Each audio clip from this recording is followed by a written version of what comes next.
नमस्कार दोस्तों, मेरा नाम है प्रभात कुमार और आपका स्वागत करता हूं दी ऑफिशियल प्रभात कुमार की एक नई और एक बिजनेस ओरिएंटेड वीडियो में।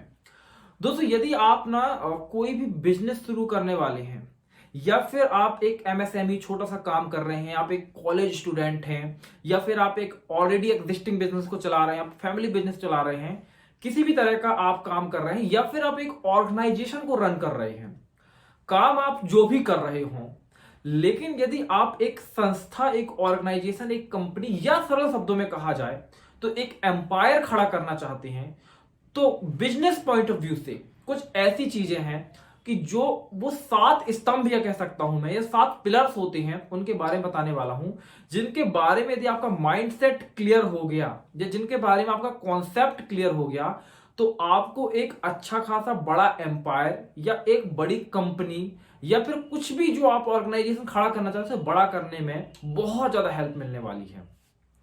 वो जो कॉन्सेप्ट है, वो जो 7 स्तंभ हैं, वो बेसिकली जैसे आज के समय में क्या है, यदि किसी ने बड़ी कंपनी बना ली तो क्या बोलते हैं, मैंने 100 करोड़ का एम्पायर खड़ा किया, मैंने 200 करोड़ का, मैंने 2000 करोड़ का या 1 लाख करोड़ का एम्पायर खड़ा किया। लेकिन एम्पायर का मतलब क्या होता है, अगर आप उसको समझें तो उसका मतलब होता है साम्राज्य। तो जैसे एक समय चंद्रगुप्त मौर्य या अशोक या इस तरह के राजा और महाराजाओं ने अपने साम्राज्य यानी अपने एम्पायर खड़े किए थे, तो वो उन्होंने बड़े बड़े एम्पायर कैसे खड़े किए, कुछ कॉन्सेप्ट या कुछ ऐसी जरूरी या कह सकते हैं ऐसे कुछ बुनियादी बातों के आधार पे जो आज भी उतनी ही प्रभावी हैं। तो हमें एक साम्राज्य उस तरह का खड़ा नहीं करना है, लेकिन कॉन्सेप्ट वही उपयोग होते हैं जो आज हमें उस तरह के एक बिजनेस एम्पायर को खड़ा करने के लिए चाहिए। तो वो जो कॉन्सेप्ट है वो पहले राजा महाराजा इस्तेमाल करते थे, आज आप एक कॉर्पोरेट एम्पायर खड़ा करने के लिए उसका इस्तेमाल कर सकते हैं। क्या है वो 7 स्तंभ है, 7 पिलर। यदि आप कुछ भी ऐसा करना चाहते हैं, सबसे पहला होता है राजा। राजा कौन होता है? राजा होता है एक विजन मैन। जैसे कि मान लीजिए कि आप कंपनी खड़ी करने वाले, देखिए कुछ लोग आपको देखा होगा दुकान खोल लेते हैं, गल्ले पे बैठ जाते हैं, मतलब एक दुकान खोल के उस पर बैठ जाते हैं। वहां पे क्या होता है, सुबह से शाम तक वो ग्राहकों से डील करते रहते हैं और उनका पूरा समय इसी में निकल जाता है। आपने देखा होगा कि वो 10 साल पहले जिस तरीके से एक दुकान पे काम कर रहे थे, अभी भी वहां पे वो ऐसी ही दुकान चला रहे हैं। उनने कोई बड़ा विस्तार नहीं किया है। उसके पीछे का रीजन क्या है कि सुबह से शाम तक की जो डे टू डे एक्टिविटीज है वो उसी में उलझे हुए हैं।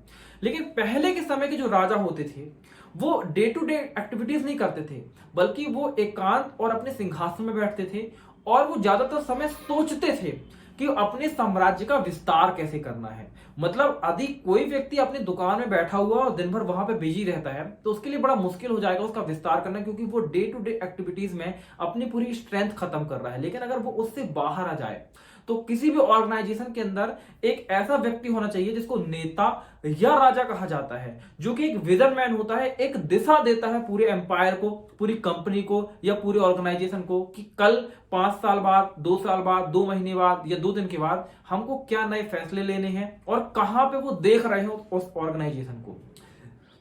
फिर यहां पे जब एक विजन मैन यानी एक राजा का कॉन्सेप्ट क्लियर हो जाता है तो वो जो सोच रहा है, जैसे कि मान लीजिए आपने सोचा कि 2 साल के बाद में हमको ये 2 नए प्रोडक्ट को लॉन्च करना है, 2 आपने सोच लिया, लेकिन उस 2 नए प्रोडक्ट को लॉन्च करने के लिए, एग्जीक्यूट करने के लिए यदि आप ही चले जाएंगे तो फिर आप आगे जो और सोचने वाले थे वो नहीं सोच पाएंगे, आप वहां पे डे टू डे एक्टिविटीज में बिजी हो जाएंगे।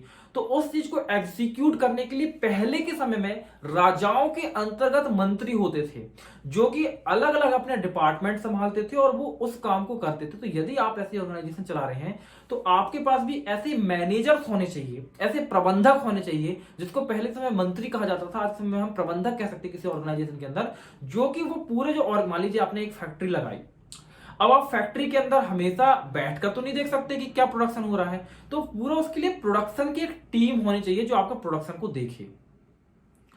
इसके अलावा फिर तीसरी चीज क्या होती है, अगर आप एक कंपनी खड़ी करना चाह रहे हैं, पहले के समय में जैसे राजाओं के पास में एक राज्य होता था और वो प्रजा के ऊपर राजा होते थे। ऐसा तो नहीं कि सेना बन गई तो राजा बन गए, उसके लिए वो उनके पास एक देश, यानी कि एक प्रजा होती थी जिसके ऊपर वो राज करते थे। उसी तरीके से यदि आपने कोई प्रोडक्ट बना लिया, आपने विजन, आपके पास विजन था, उस विजन के तहत आपके पास कुछ मैनेजर या मंत्री थे जिनके साथ मिलकर आपने एक प्रोडक्ट को मार्केट में फाइनली लॉन्च कर दिया। लेकिन सवाल ये आता है कि वो प्रोडक्ट लेने वाला कौन है? तो हर कंपनी के पास में अपनी कुछ टारगेटेड ऑडियंस होती है, ग्राहक होते हैं। जैसे यदि मारुति कंपनी की बात की जाए तो जो मिडिल क्लास फैमिली है, बेसिकली मिडिल क्लास है ना, अपर मिडिल क्लास, वो मारुति कंपनी की जो कार्स हैं वो यूजुअली बाय करती हैं।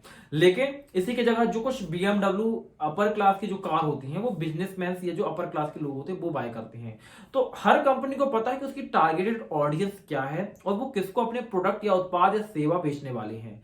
आपके पास ये क्लियरिटी होनी चाहिए कि आपका ग्राहक कौन है और किसे आप फाइनल में जाके अपना प्रोडक्ट बेचेंगे जिसके बदले में वो आपको पैसा देगा। इसके अलावा जो चौथी चीज है वो है नगरबंद किला।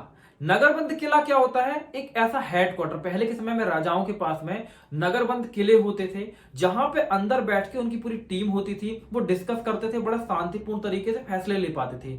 आज के समय पे यदि आप ऐसा बड़ा काम करना चाहते हैं तो कम से कम आपके पास में एक ऐसा हेडक्वार्टर होना चाहिए जहां पे आपके की कर्मचारी यानी जो मुख्य कर्मचारी वो आपस में बैठ के प्रॉपर तरीके से अपने जो आइडिया है उन पर डिस्कस कर सके, एग्जीक्यूट कर सके। वहां से आपके पास में आपका जो पूरा मैन्युफैक्चरिंग से लेकर डिस्ट्रीब्यूशन हर चीज का कंट्रोल उस सेंट्रल पॉइंट से होना चाहिए। जैसे पहले राजा के पास में राजमहल से पूरे राज्य का कंट्रोल होता था, उस तरीके से जो आपका हेडक्वार्टर हो वहां से आपका पूरा जो ऑर्गेनाइजेशन उसका कंट्रोल होना चाहिए। इसलिए एक हेडक्वार्टर होना जरूरी है।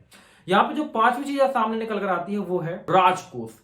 राजकोष मतलब होता है फाइनेंस। देखिए, आपने सोच लिया, आपने सब कुछ कर लिया, आपने पूरी प्लानिंग बना ली, आपके पास पूरी टीम भी, आपके पास मंत्री हैं, मैनेजर, सब कुछ है, लेकिन पैसा कहां से आएगा? राजा भी पहले के समय में एक अलग से डिपार्टमेंट बनाते थे जिसको बोला जाता था राजकोष। आज के समय पे हम उसको ट्रेजरी बोल सकते हैं, या जैसे कह सकते हैं कि अगर आप काम करना चाहते हो तो फंड का अरेंजमेंट कैसे होगा और फंड कब कितना कैसे खर्च करना है, कहां से फंड को लाना है और कितना फंड खर्च होना है, इसकी प्रॉपर प्लानिंग होती थी। तो आज के समय पे यदि आप काम करना चाहते हैं तो प्रॉपर फाइनेंस आपके पास होना चाहिए, उसके ऊपर आपको स्ट्रेटेजीज बनानी होंगी, सोचना होगा और वो कहां पे कितना खर्च करना है इसके बारे में भी क्लियरिटी होनी चाहिए। इसके अलावा फिर जो अगली चीज आ जाती है वो ये कि राजा तो जैसे पहले के समय राजमहल में बैठते थे और वहां से बैठ के आदेश देते थे, लेकिन एक्चुअली में ग्राउंड पे जाके छोटे छोटे जगहों पे काम कौन करती थी? राजा की सेना काम करती थी। राजा यदि बोलता था कि जाओ लगान वसूल करो, सेना का काम केवल लड़ना नहीं होता था। पहले के समय में सेना का काम लगान वसूल करना, कोई अपराध करा तो उसको सजा देना, काफी काम होते थे सेना के। तो मान लीजिए राजा का राजकोष कहां से आ रहा है? लगान से आ रहा है। लगान कौन वसूल करती थी? सेना ही एक तरीके से करती थी। तो आपकी सेना कौन है? आपकी सेना है आपकी टीम, आपके कर्मचारी, जहां पे आप मुख्यालय में बैठकर ये फैसला लेते हैं कि कौन सा प्रोडक्ट कहां सेल करना है, किस ऑडियंस को सेल करना है, लेकिन उस ऑडियंस तक पहुंचना, उसको सेल करना, उससे पैसे लेना और उस पैसे को लेकर वापस राजकोष यानी कंपनी के मुख्यालय तक पहुंचना, ये काम एक टीम करेगी। और उसके लिए आपके पास एक प्रॉपर टीम होनी चाहिए, जैसे पहले राजाओं के पास प्रॉपर सेना। और दोस्तों, इतना सब कुछ होने के बाद में भी अंत में जो सबसे आखिरी में सबसे जरूरी हो जाता है चीज, वो होती है सलाहकार या एडवाइजर। जैसे पहले के समय पे, जैसे आज के समय पे हम देखें ना, अजीत डोभाल का नाम आपने सुना होगा, वो सुरक्षा सलाहकार है, मुख्य सुरक्षा सलाहकार है। अब बहुत सारे लोग हैं देश के अंदर जो लड़ने में माहिर हैं, लेकिन मोदी जी जब सुरक्षा की बात आती है, जो हमारे प्रधानमंत्री हैं, वो अजीत डोभाल जी से पूछते हैं कि भाई क्या करना चाहिए। उस तरीके से हमारे विज्ञान सलाहकार हैं, उद्योग सलाहकार, हर फील्ड के कुछ सलाहकार होते हैं जो अपने अपने फील्ड के एक्सपर्ट होते हैं। उसी तरीके से आपके बिजनेस में भी आपके पास में कोई ऐसे सलाहकार होने चाहिए जो कि जरूरत पड़ने पे आपको समय समय पे उचित सलाह देते रहे। इसी को बोला गया है एडवाइजर। अगर ये 7 चीजें, एक बार और मैं रिवाइज कर देता हूं, किसी ऑर्गेनाइजेशन में है तो वो ऑर्गेनाइजेशन डेफिनेटली बड़ा हो सकता है, कंपनी बड़ी हो सकती है। कंपनी में पहली चीज होनी चाहिए एक नेता जिसको बोला जाता है विजन मैन। दूसरा होता है मंत्री जो कि पूरा मैनेज या प्रबंधक जिसको पूरी कंपनी को मैनेज करता है। यहाँ पे जो तीसरी चीज सामने निकल कर आती है वो है देश या ग्राहक, यानी कि आपने अपना प्रोडक्ट बना लिया, मैन्युफैक्चरिंग कर ली, लेकिन बेचेंगे किसको? तो एक स्पेसिफिक टारगेटेड ऑडियंस होनी चाहिए। इसके अलावा जो अगली चीज है वो है एक किलाबंद नगर या आपका हेडक्वार्टर, जहां पे बैठ के आप एक ही जगह से सारी की सारी कंपनी को अपने कंट्रोल में कर सके, कहां पे क्या हो रहा है उसकी पूरी डाटा मिल सके और एक ही जगह से पूरा डिसीजन मेकिंग हो सके। एक मुख्यालय, आपका सुरक्षित मुख्यालय होना चाहिए। इसके अलावा जो अगली चीज है वो है राजकोष, यानी कि फाइनेंस। यदि आप एक कंपनी चला रहे हैं तो आपके पास फाइनेंस प्रॉपर होना चाहिए, क्योंकि बहुत सारी ऐसी कंपनियां जिनके बहुत कॉन्सेप्ट अच्छे थे, क्लियर थे, लेकिन चूंकि पैसे की कमी पड़ गई उनको, तो उनको अपने ऑपरेशन बंद करने पड़े और आज सेम कॉन्सेप्ट की दूसरी कंपनियां बहुत अच्छा परफॉर्म कर रही हैं। तो फाइनेंस यानी अपना राजकोष का प्रॉपर प्रबंधन आपके पास होना चाहिए। इसके बाद जो अगली चीज होती है वो होती है आपकी टीम, क्योंकि टीम है एट द एंड ग्राउंड पे जाती है और ग्राहक को पकड़ती है, ग्राहक को प्रोडक्ट बेचती है। यानी पूरा आपके पास एक प्रॉपर टीम चाहिए, और ये टीम कई तरह से काम करती है। जैसे पहले सेना जो होती थी, एक ही तरह की सेना नहीं होती थी, कई तरह की सेना होती थी जो अलग अलग फील्ड में काम करती थी। इस तरीके से कुछ आपके लिए सेल्स लेके आएंगे, कुछ लोग मार्केटिंग करेंगे, या कुछ लोग कस्टमर रिलेशन बनाएंगे, तो अलग अलग तरीके से काम करेंगे, लेकिन एक प्रॉपर टीम आपके पास होनी चाहिए। और अंत में जो होता है एडवाइजर। यूजली एडवाइजर के ऊपर लोग पैसे खर्च नहीं करते, उनको लगता है कि हमको तो आता है, क्यों एडवाइजर रखना। लेकिन आप देखिए कि पहले के समय पे भी लोग एडवाइजर रखते थे, और आज के समय पे भी जो हमारे प्रधानमंत्री वो एडवाइजर रखते हैं, और हर देश का जो नेता है, राष्ट्रपति है, प्रधानमंत्री, वो अपने पास एडवाइजर रखता है। तो ये 7 चीजें, अगर आपके पास 7 चीजें हैं तो डेफिनेटली एक अच्छा खासा आप बिजनेस या ऑर्गेनाइजेशन, आज के समय एम्पायर इसको कह सकते हैं, वो खड़ा कर सकते हैं। दोस्तों ये जो सारे कॉन्सेप्ट हैं, ये इसको आप समझ सकते हैं बहुत ही अच्छी तरीके से एक किताब जिसका नाम है कॉर्पोरेट चाणक्य।